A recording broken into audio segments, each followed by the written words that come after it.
was mad as hell, and I'm not going to take this anymore. You want answers? You have offended my family. I think I'm entitled. You want answers? I want the truth. And you have offended Shaolin Temple. You can't handle the truth. Surely you can't be serious. I am serious. And don't call me Shirley. Radical Rant. All right, folks, we briefly informed you on a previous episode about the killing of a Marine who had served two tours, in Iraq.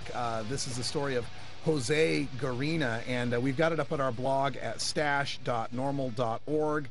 And as the story goes, Jose had finished working an evening shift, a night shift. He was working nights in order to help save money to buy a home for he and his family when there was loud noises of intruders bursting in the middle of the night. And these intruders, of course, turned out to be SWAT cops. New development in the story. The wife of the Marine, of course, he was there with his wife and his 4-year-old. His 6-year-old was already at work. The wife of the Marine, her relatives were murdered in a home invasion robbery just recently, over the past couple of years, and one of their kids shot and wounded, and the other kid, the 3-year-old shot and wounded, 10-year-old managed to go unharmed. So he already had in his past, knowing how his wife had gone through her relatives, suffering through a home invasion that got them killed and their child shot. With that in mind, he tells his wife and his 4-year-old to hide in the closet. He grabs his AR-15. He goes out into the hallway. The cops see him, the SWAT cops see him from the other end of the hallway, and shoot 70 rounds in 7 seconds, hitting him with 60 of the rounds. Right. So as he lied there bleeding, the SWAT cops usher the wife and the kid out of the house and then keep the house on lockdown, preventing paramedics from attending to the shot Marine for over an hour.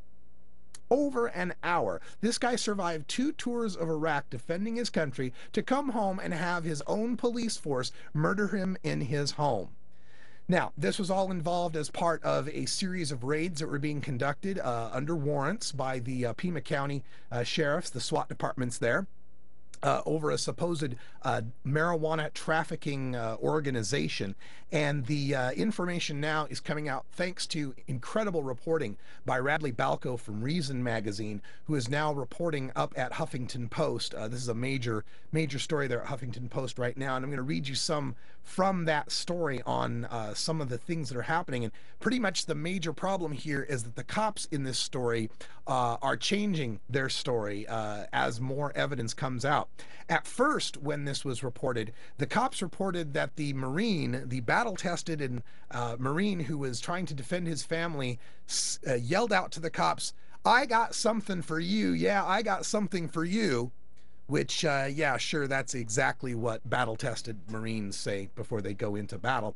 But also, the original claim was that they saw a flash of gunfire, the flash from his muzzle, from his AR-15, and then they returned fire. Actually, they found out that the Marines' safety was still on, as is common operating procedure by people who are trained with weapons in combat. They know to keep that safety on until they have sight verified that what they're going after is something they want to kill.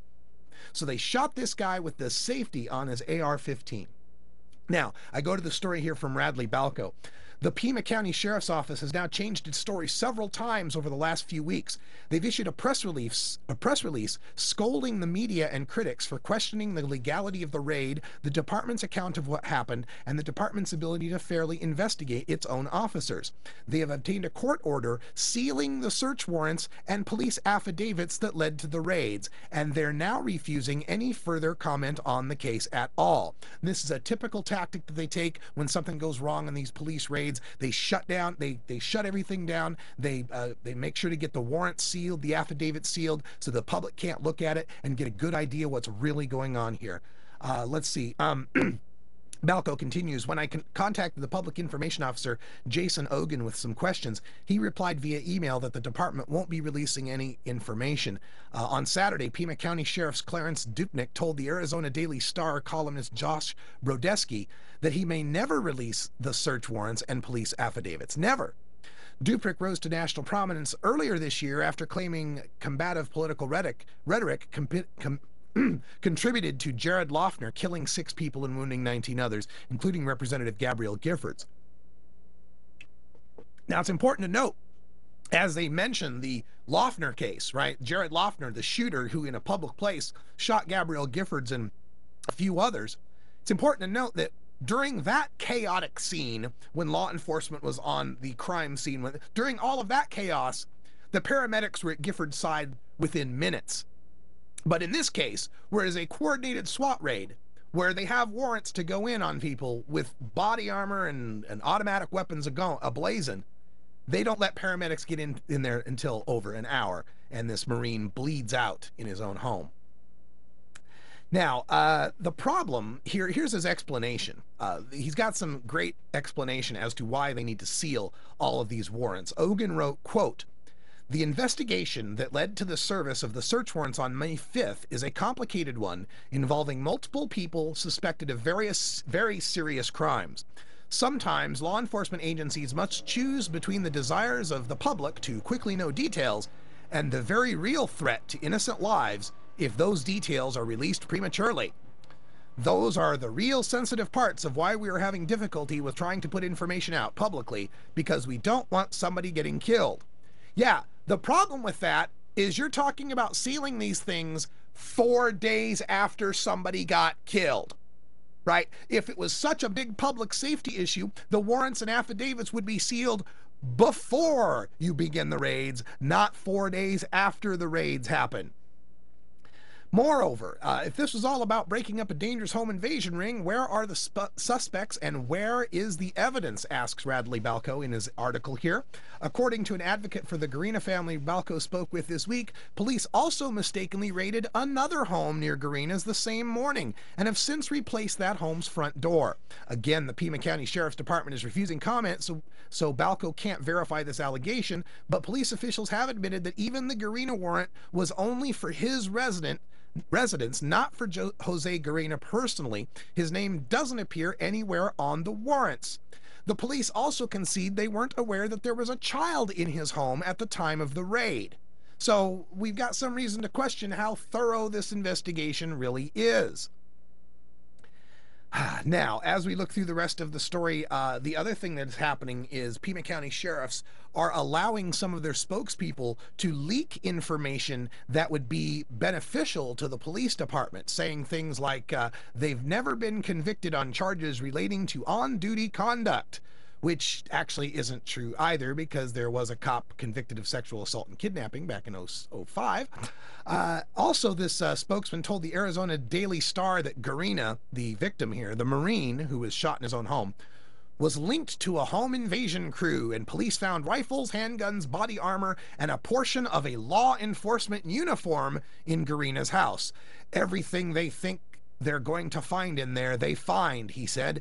Put it together, and when you have drug ripoffs that occasionally happen where people disguise themselves as law enforcement officers, it all adds up. Well, here's the problem. Balco spoke to the attorney who's representing the family, and first of all, the guy's a former Marine living in Arizona. The fact that he might have body armor and weapons in his home is hardly surprising at all. Jared Loughner was able to get a gun. I'm sure an Iraq veteran should be able to possess a gun in his own home. So that's not illegal to own in Arizona. It's got some of the most liberal gun possession laws there are.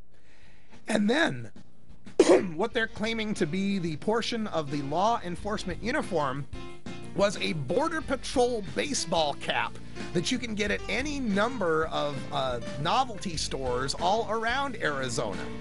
So it's a pretty thin gruel they're serving here, trying to cover their asses at the Pima County Sheriff's Department. I encourage everyone to check out this reporting. It's an amazing story, heartbreaking and tragic story. We've got a link to it up at our blog at stash.normal.org. Headline there is the, let's see, sorry, missed it. Arizona police stonewall change stories in killing of Iraq war vet in raid. And one more thing. I am tired of them referring to things like this as a botched drug raid. When you go into somebody's house unannounced, breaking down their door with an automatic weapon in your hand and intending to kill whoever resists, when someone dies, that's not botched. That's according to plan. This is Normal Show Live, the voice of the Marijuana Nation. All right, I'm Radical Russ for Ganja John, Kaliko the Intern, and Cannabis Carrie. Thanks for joining us here on Normal Show Live. Live listeners, stay tuned for Hour 2. Podcast listeners, thanks for joining us. And until next time, take care of each other, tokers.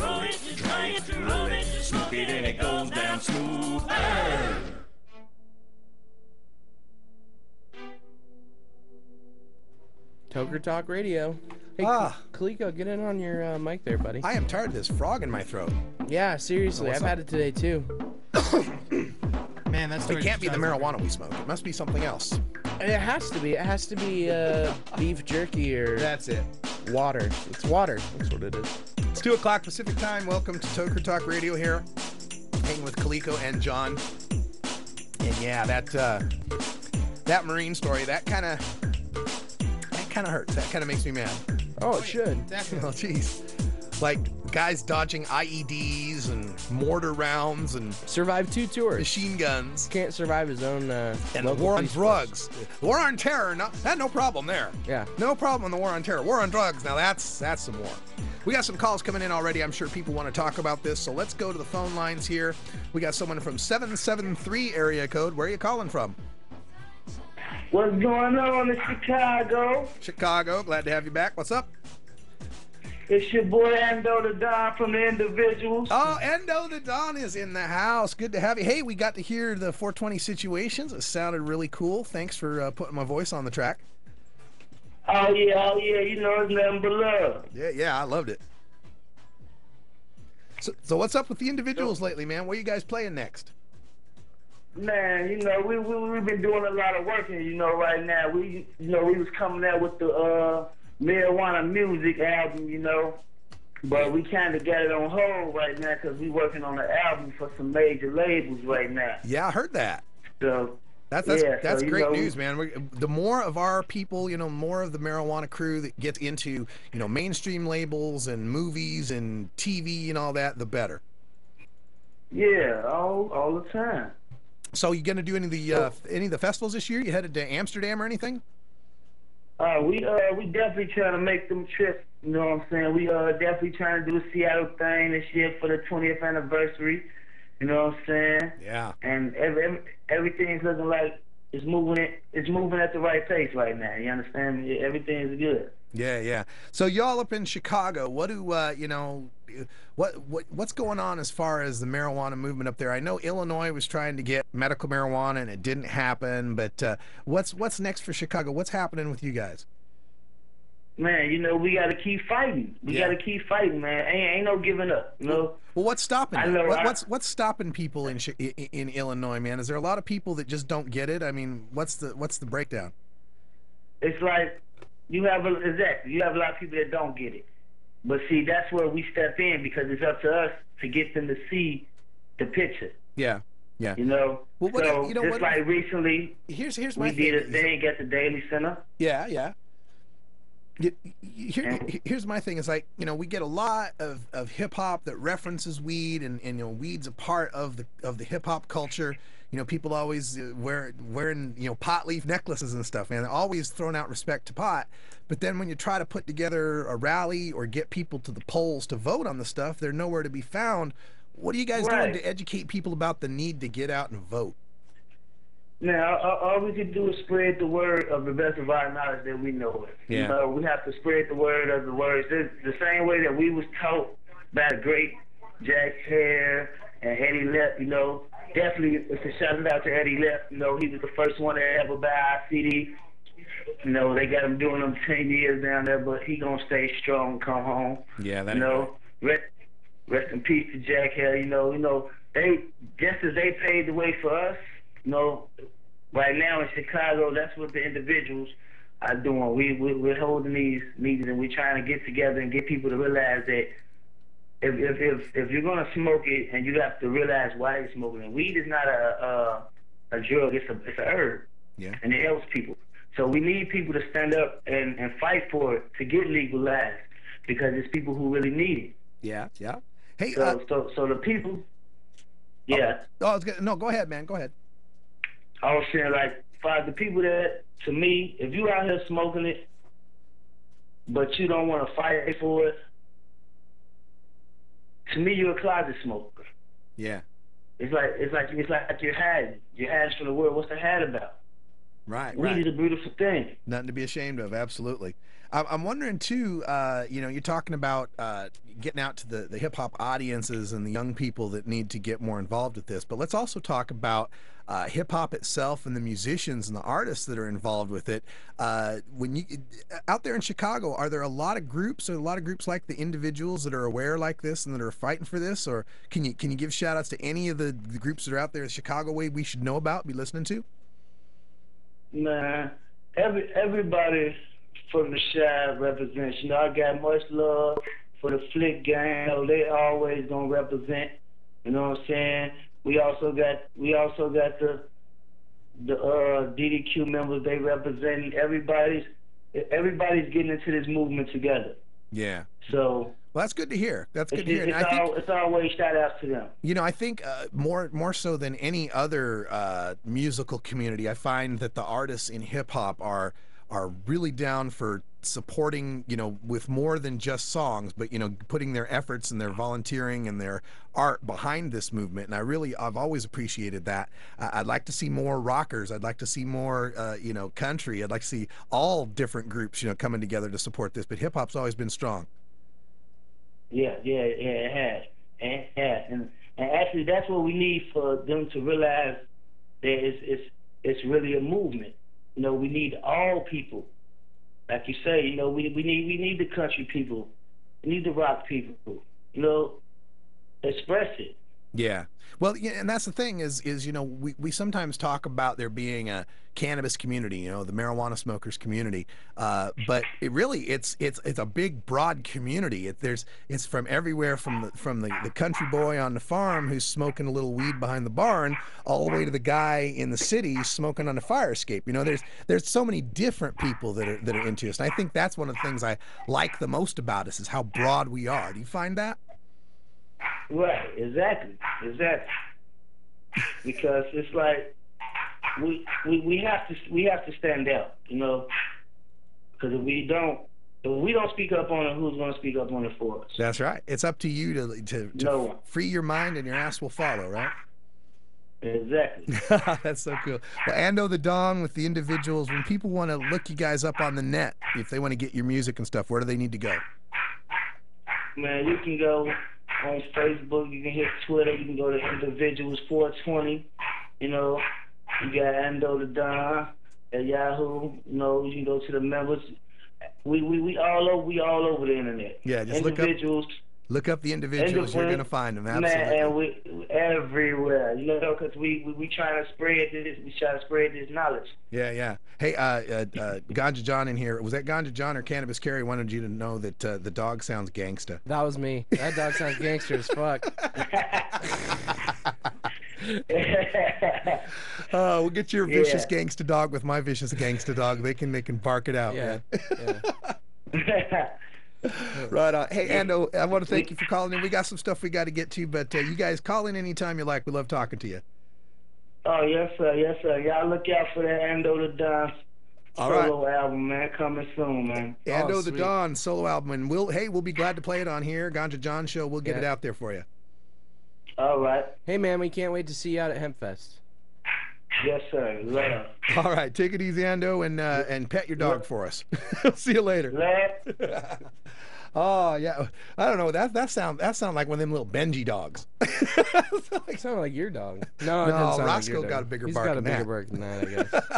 Yeah. Oh, that's good stuff. Hey, I got some other stuff on the show that I wanted to get to here. News stuff.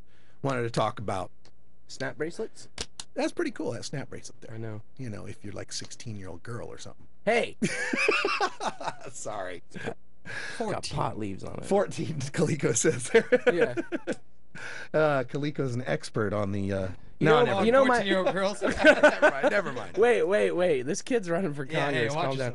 Hey, but you know what they did have? My other option with the snap bracelet was one that measured the size of your penis. Oh, really? Yeah, that was the other option. So do they have a longer version? No, not for you, Russ. Oh, darn it.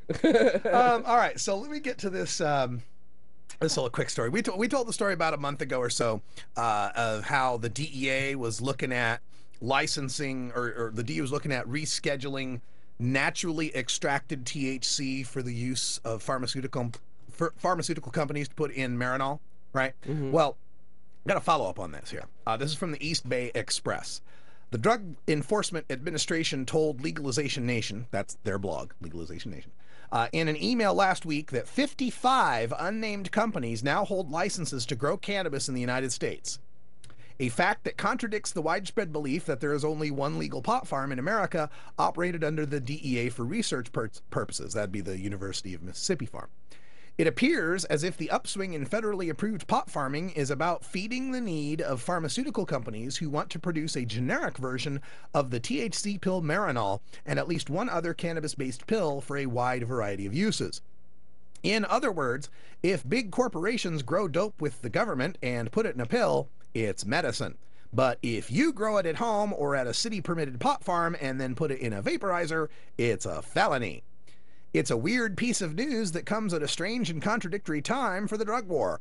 As U.S. attorneys send threatening letters to states and cities, including Oakland, warning them against, quote, commercial cultivation, end quote, of marijuana, the DEA is quietly handing out licenses for commercial cultivation of marijuana.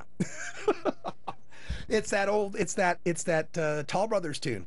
Oh, it's yeah, simply yeah, business. yeah. It's simply business, man. That's all it is. If you grow it and vaporize it yourself, why, that cuts out the middleman. We can't cut out the middleman. Somebody's got to mark that medicine up 20,000% so that they can, well, I don't know what they do with it, but so they can make a ton of money, I guess. Yeah. Buy another yacht, whatever it is rich folks do with all that money, I guess. I don't know. I'm not a rich super folks. Yacht. A super yacht. Yeah, super yacht's yacht. not good enough anymore. Yachts are no good anymore. Yachts it's all are about passe. super. It's all about super yachts. Yeah, super. Eventually, mega ultra yachts, I suppose. Yeah. Yeah, so that's the thing. They're going to license it here. Got 55 unnamed companies. I love that they're unnamed companies. We got to keep them secret. Yeah, I could probably name a few. Yeah. Just stab in the dark and get them right. GlaxoSmithKline. Yeah. Eli Lilly. Yeah. And so on. Well, you know, and this is kind of funny, though, because remember the stoners against legalization worried about big tobacco coming in? Look what you did. If we legalize pot, big tobacco will come in and take it over. Okay, so what? We make medical marijuana and big pharma comes and takes it over? Seems to me we'd have been in better footing with the legalization where we would get all the right to grow first before we went medical. That's water under the bridge. No use crying over spilt milk and all that. Gosh, we talked about that for just months. I know. And it still hurts. It does still hurt, man. We mourned and mourned and mourned. You know, I was going to go with you. Why did I not go with you? I got a kidney transplant or something, right? And, yeah, I couldn't go with you. And I honestly, I'm glad I didn't, because watching that was just one of the most depressing things. Yeah, the Prop 19 vote. Oh, yeah. Yeah, you guys especially being from, you know, in the thick of it all. Yeah, it was a biggest day on the show. We had like 50,000 views. We had 4,000 live at one time. Oh. Yeah, it was pretty amazing. That's nice. But yeah, lost the Prop 19 vote, and to hear these people in Colorado, like this Kathleen Chippy, saying it's going to be like Prop 19 all over again. We'll kill it with a smile on our faces. That anybody would. You're an enemy of mine. Yeah. You're an idiot. You're an enemy and you're an idiot. Yeah. No, come on. It's just, especially with the Colorado initiative, you know, explicitly leaving medical marijuana alone. You know, you got nothing to complain about. If you're medical right now, STFU, right? This ain't about you. You get to keep what you got. You get to keep what you got the way it is. It's about everybody else. How about the rest of us? Yeah. Frustrating sometimes. Another thing that I called up here, and well, you know what? Let's play a song first. Okay. And I'll come back and I'll say, because I got stats. I got, you know me, how some days I get a little inspiration. Statty. Today's inspiration brought to you by Pine Mellow.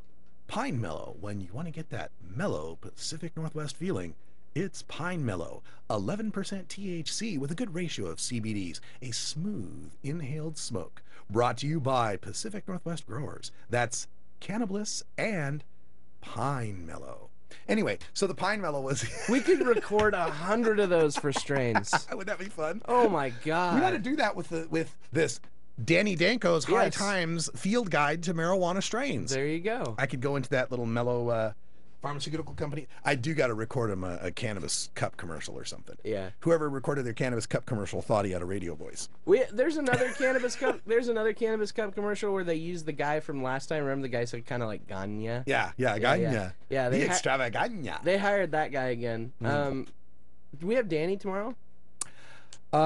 We should. Yeah, tomorrow's a fourth Friday, so we need to get in touch with Mr. Danko. Yeah, I'd really like to know. The musical guest for the cup has not been announced yet. Oh, really? Yeah.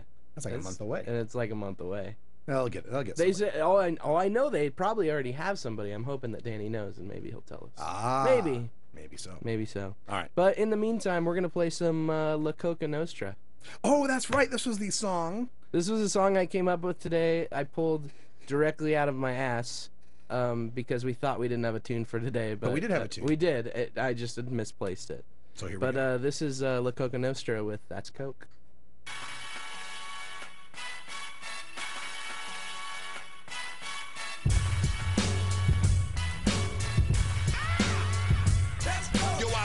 Since my daddy's dick first got wet, kicked a hole in the womb of my mother, then I jet back to the scene of the crime. A true mastermind, I'll never do time. Nah, but I do watch my watch to the second-hand stop, to the bars close down and the records can't drop. Piss drunk in the parking lot, speaking dumb. Gun all sticky from the Puerto Rican rum. I keep it real like the 80s when we flooded the block. Stick up kids went from bass heads to sucking the cock. The hottest bitch in my projects discovered the rock. A year later, had the monster climbing out of a twat. This is a stick up. I told you could reach for the sky. Fuck a chip off the brick or the piece of the pie. The worst thing they did to the kid was leave him alive. Now I'm ruthless, moving with the reason to die. The trees got me so high, kid, sniff your next line. My culture's refined, I'm heavy on the grind. I'm hard in the paint, my Uzi weighs a kilo. I'll smack you in the face and crack your head like CeeLo.